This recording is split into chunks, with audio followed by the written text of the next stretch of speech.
A Huntington woman spent over 20 years of her life volunteering with her former preschool. After her death last year, her family and friends wanted to ensure her legacy lives on in each classroom. Fox 55's Drew Fry explains how Greta's Reading Corners hope to demonstrate that disabilities don't define a person. Children's furniture, new bookshelves, and a plaque honoring Greta Schenkel now decorate every classroom at Pathfinder Services Kids Campus. Elizabeth Heyer says this is the perfect way to memorialize her friend who died in August at age 47. I remember Greta as a kid when I came here, and then also when I worked here, she volunteered in my classroom.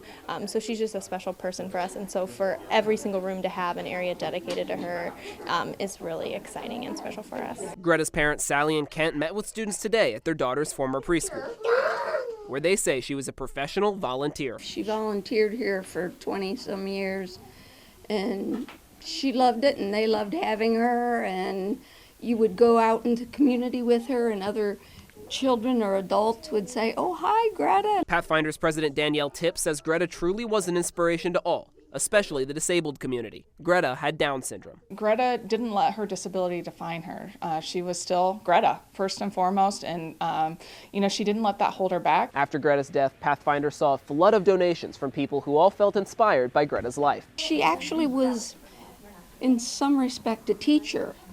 And I think with these little reading corners now here, she's continuing to teach.